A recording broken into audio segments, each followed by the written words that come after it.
Welcome to Using Your Teacher Voice, Episode 5. I think I've been saying Volume 5, but I should say Episode 5, shouldn't I? Welcome to Using Your Teacher Voice, Episode 5. Um, just recently, last week, I came back from the Indiana Connected Educators, or ICE conference in Indianapolis. The group used to be called Indiana Computer Educators, but they changed their name to Connected, and I thought that was a great move. Um, Partially, I think they wanted to connect with, they wanted to connect with that idea that it's not just the computer, but it's that technology and what technology does and how it brings all those pieces together. And I think also, too, whether they meant it or not, they kind of touched on the idea of what it means to be connected with other educators, which is so important, which so is very important. Um, a great example of that is when I was sitting in a conference session, and the presenter had playing when we walked in the 2002 YouTube video, Where the Hell is Matt? If you're not familiar with the story, this guy and his buddies went around the world, traveling around the world after they graduated college, and they filmed Matt doing his goofy dance in front of all these different landmarks. And they would send him out saying, hey, guess where Matt is now? Um, those videos had some success, that was kind of fun for their friends and stuff, but they got found, and an organization picked him up and asked Matt if he would recreate that. They sponsored him for 2 years, and he traveled all over the world. He went to, the Middle East and Afghanistan and Syria, and he was in Australia, and he was in Europe and Russia and South America and South Africa, and he was all over the United States, from New Orleans up to Philadelphia and San Diego. He was just everywhere. And what a great opportunity for the guy, right? Well, I had leaned over, the lady next to me at the conference who was watching that. She was talking about how much she liked it, and I just made a mention if she asked what that video was about.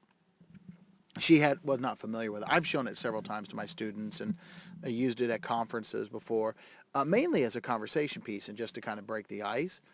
Several people in this room were like, "Oh, I got to show that. I got to show that to my kids." And someone goes, "Well, I wonder. I might have my kids figure out what it costs to travel all that. What would it cost to fly to those different places in that order?" Then someone else is like, "Well, I wonder why they picked the places that they did." And so I had volunteered. I have a writing assignment that I do where I use Google Maps as a writing prompt. And I was telling about that, and they're like, "Oh yeah, you could create this Google map with all these different locations and talk about the native dresses that they were wearing in the different video parts, or why these places were significant, what was the historical significance of these places." And what was really interesting was that in the course of just a few minutes, no more than the length of the video, we had 5, 6 different ways to use that video in our curriculums. And it was just this organic, natural thing that kind of bubbled up from within.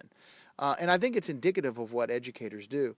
When we get together, we're sharing ideas and we're sharing best practices, and we're looking at, what do you do and what do I do, and how can I maybe utilize some of your ideas that work for you, and here's what works for me, and think about trying these things. And it's a very organic process in which educators try to help other educators.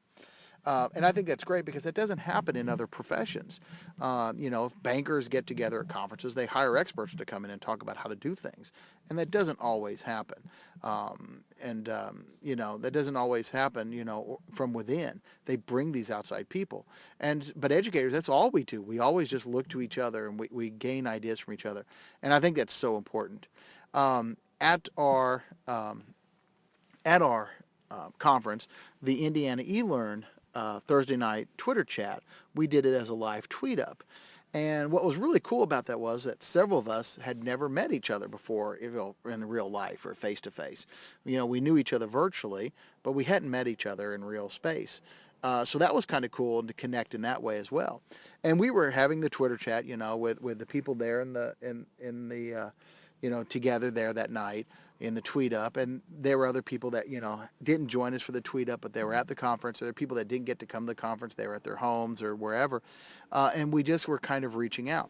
The topic of the Twitter chat that night was reflection, and how do you reflect? What do you get out of it? Why do you do it? What's the best way to reflect on what you're doing? And one of the questions that was asked, I think it was question 5, was if you were to write a blog post right now, what would you write about? And mine was, my response was the importance of connecting with other educators. And just like, the example I shared a minute ago about, how just really quickly we generated these ideas, because we were all together and sharing with that. I think that is just the power of getting together. And it's not just, bragging, and it's not just showing off, but it's really that idea of, the tide comes in and all boats raise. That we want to make sure to help everybody get better, to do their job better, because it's all about the students and helping them. So I think as I leave you today, I look forward to your comments, but I think that maybe we should take this idea and maybe think about one or two things. First off, who have you reached out to? Who do you go to as your inspiration? Who is the person that has kept you motivated, kept you excited, kept you engaged? Why has that person been that for you? And what kinds of things have they done to really kind of keep you moving forward? Or maybe we should be thinking about who should we be reaching out to? Is there that teacher in the building that, is needing a little bit extra, is needing a little bit of help, is needing a little bit of encouragement, is needing some help because they want to try something new, but they don't really know how to do it? Or who needs help being engaged more, or just kept that excitement going or that enthusiasm going? Is it a first-year teacher? Is it a person who's struggling with the technology?